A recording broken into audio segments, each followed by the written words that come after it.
Hello, everybody, and welcome to Table Talk. We've now come to the end of our current series of Each One Reach One. It's been a really powerful journey. It's been a very interesting journey. We've had some amazing messages, some incredible life tools throughout. And here to close out the series, we have none other than Mr. Billy Ritchie, who preached last Sunday. Billy, it's a pleasure to have you. Thank you so much. It's great to see you, Martin. And looking forward to being with you today and talking about some of the good questions out there. Amen, amen, amen. So I'm just going to dive straight in. You had some really interesting points throughout the course of your sermon, which I thought were just really powerful.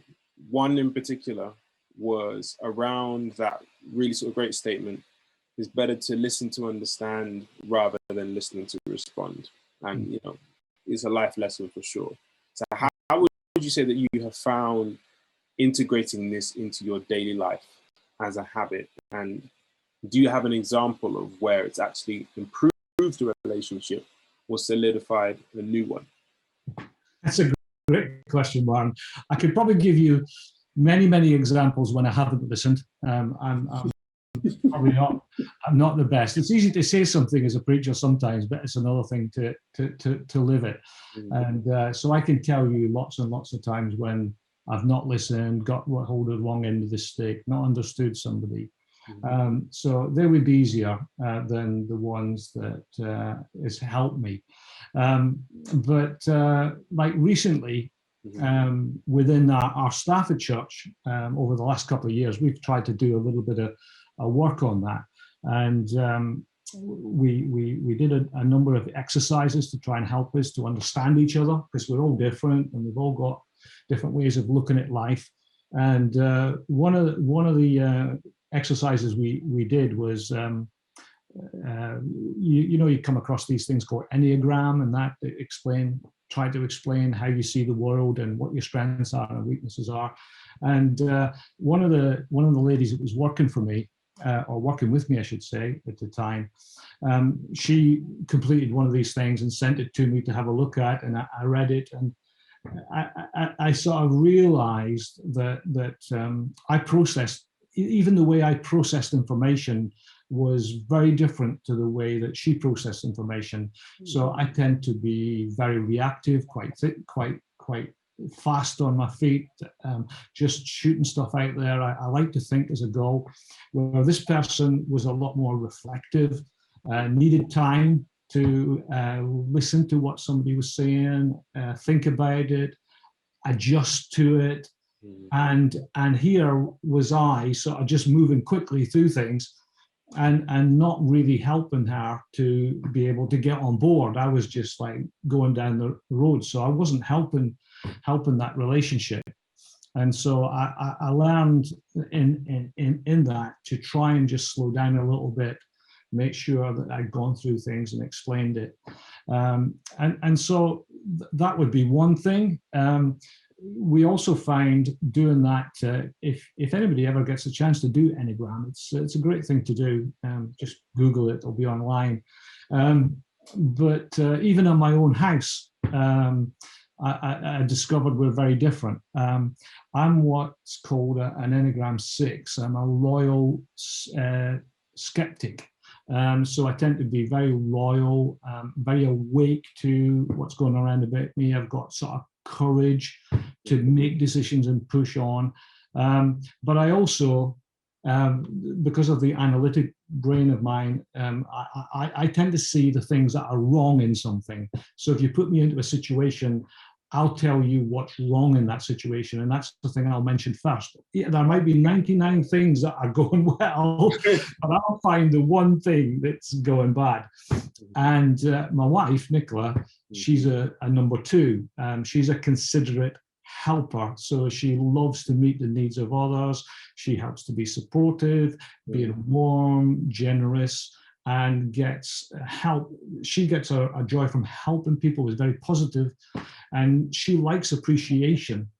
And so you can imagine how that works in our house. If I'm the one, if she needs appreciation and I'm the one that always finds the thing that's wrong, then that's not great at all, really.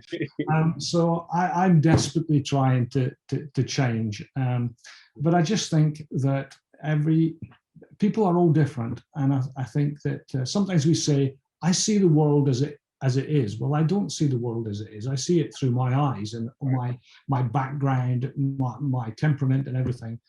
So that's trying to enter into somebody else's shoes, to try and understand where they're coming from, the things that they've gone through, the things that give them value, is really, really important. So I don't know if that helps, but that's what I would say. Definitely, yeah. I think it's something which it's that sort of thing is something that has to be learned, I think, sometimes. Yeah. And it's just a habit that, it takes time to build. I know how to go through the same thing, because especially when you're in the thick of a conversation and you want to get your point across, you know? Yeah, and I know what that's like. I always want to get my point across, and I've always got an opinion on everything, and sometimes I do that. Like the other verse I mentioned when I was preaching, quick to listen, slow to speak, and slow to get angry. And that's another verse I need to learn to do a little bit more. Same here. So you actually shared two interesting stories around the woman who was writing a book called "The Gospel Comes with a House Key," and then the kindness that she was shown when she went and did the research. And then also the priest who suggested the idea of you guys serving the cast and crew who were performing that play, which didn't depict Jesus in the best light. Yeah. So in light of all of that, what's the driver for you personally when serving someone or a group who doesn't show you kindness or manners? What would give you the drive to continue to serve despite that? Yeah. Well, it's easy to serve somebody that is on your side and looks like you, or can give you something. It's easy to serve people the same as you. It's a lot more difficult to serve people who are different to you and would have a different worldview, and even a worldview that we would see that was different to Scripture. Number one, I think God challenges and calls us to love our enemies, and that is extremely difficult. When somebody's really an enemy, somebody that's very different worldview, different beliefs, how do we do that? How do we love them but not just say we agree with you? It's a tension. But I think one of the things that I always think about is that every single person on the planet Earth has been created in the image of God. And so when we're dealing with other people, we're dealing with somebody created in the image of God. And ultimately, God loves people. And he challenged people to go across cultural lines, racial lines, social lines. Wherever you look at his life in Scripture, he jumped over hoops. He's a Jew, but he goes to the Samaritans, a completely sort of different, against each other, racially against each other. He speaks to the woman at the well, and he's not supposed to speak to the woman. So Jesus keeps on jumping over these things, and also you don't know whose hand God is on. If you want an example of that, go to the Apostle Paul. In one chapter, is it chapter 8, he's standing watching Stephen getting stoned, and then he's unleashing everything on the church. There's nobody that you would want to hate as the church more than Saul, as he was called at that time. But God had a plan and a purpose for him. And even after God arrested him on the street and spoke into his life and made him blind, he wanted, in a sense, Barnabas to go and serve Paul. And Barnabas wasn't too sure about whether he should go because he's scared. And so it's like, we don't know what God's plan is for somebody else, and they may be completely opposed to us at this moment in time, but God might have a plan and a purpose, and us showing them love, us serving them might be the situation And the book I mentioned was The Gospel Comes with a House Key by Rosanna Butterfield. And she had a completely different worldview to the pastor that she ended up speaking to. And they had some interesting discussions. The book's great, by the way, if anyone wants to read that. And but yet he served her even when she was against what he believed. And slowly but surely she came around, and now she's doing the same. She's opening her house and opening her door to people that are different. So hopefully that helps a little bit. Definitely, definitely. Like, after having read it, what was the first thing that stuck with you that you kind of figured, oh, I'm gonna take this into? Yeah, that was very, for me, it was challenging me again to use what God had given me, my house and home, to invite people into. Now, the church knows I'm a very introverted person. It's not that I don't like people, but people drain me, you know what I mean? And I need time to recover, reading a book or doing something like that. And so the thought of opening my home to bring people into it so they could come and go and stay for meals, because that feels like it challenged me to do that. And as I said on Sunday, I was speaking to Nicola about it, and then the pandemic hit. And so we couldn't have anybody around the house anyway. So I've had a 18-month breather, but I know it's coming round again, and God's been challenging me to do something different. And so I need to see and find a way for our home to be a place where the Rosanna Butterfields of this world are welcome to be, and to almost feel part of the family in that way. So that's going to be a challenge for me. So mark this space, because you can chat to me again in 6 months to see if I've actually done it. Definitely, definitely. In fact, that's an interesting point. It leads me to my next question, which is, when it comes to witnessing as an introvert, have you found that? So what's been your technique, so to speak?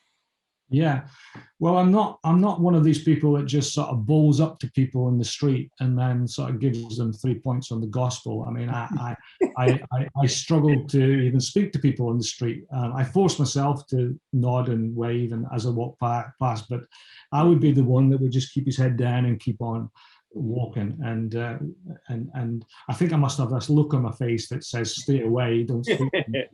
And so usually my witnessing and talking to people is usually formed in relationship. And so although introverts are drained by people, they do tend to be they go a little bit deeper with people and closer with the people they make relationship with.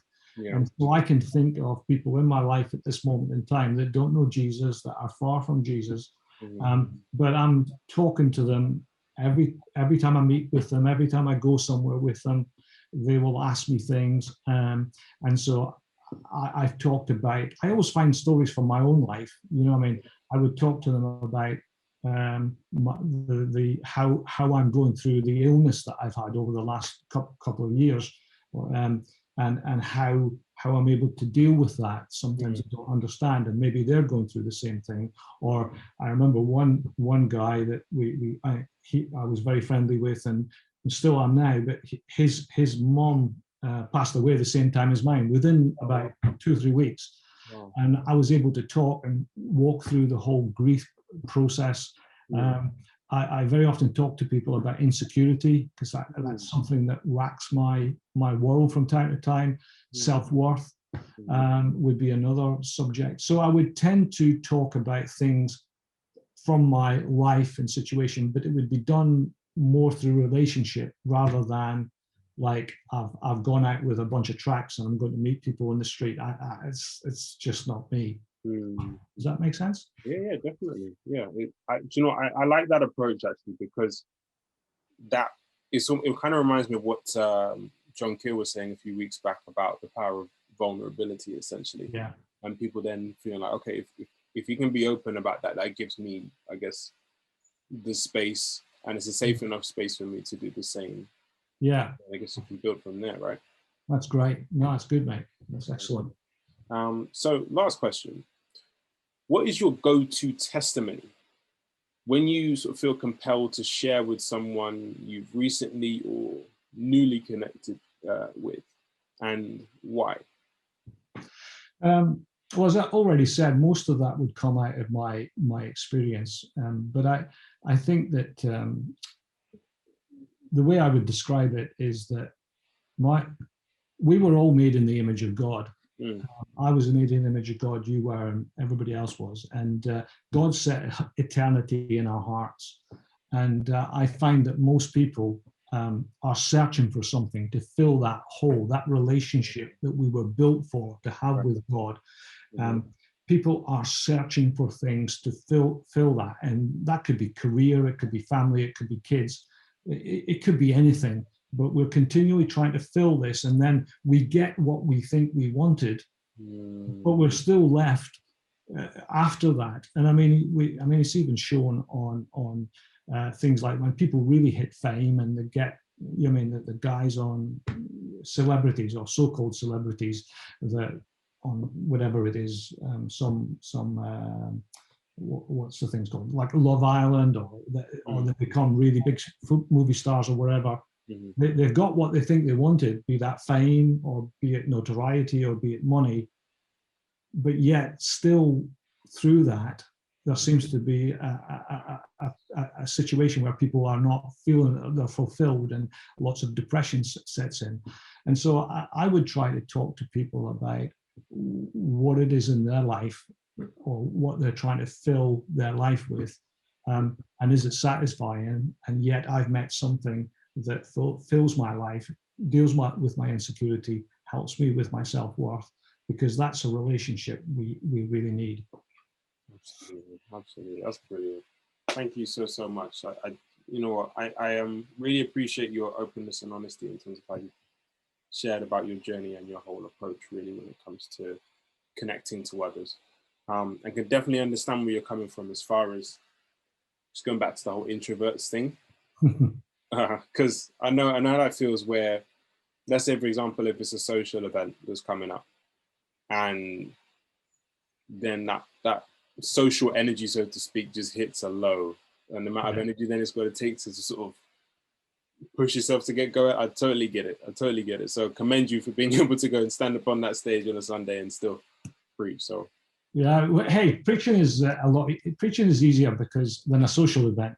Going off the subject here, but preaching is easier because it's almost impersonal, because there's so many people there in front of you and sort of perform. But stick an introvert in a room with 12 people he doesn't know, and you have to make conversation. And that's the draining part of it.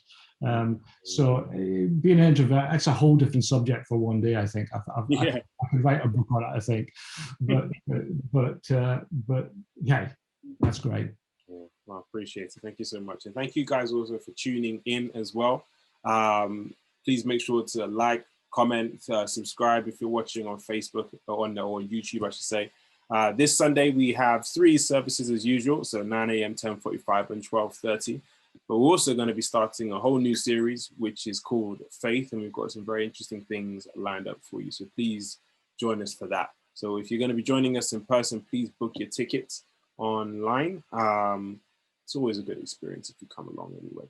So it's good to see you. So thank you so much for joining us, and we'll see you next time on Table Talk. And thank you so much, Billy. Appreciate it. Thank you, Martin. Bless you. Cheers. Thank you.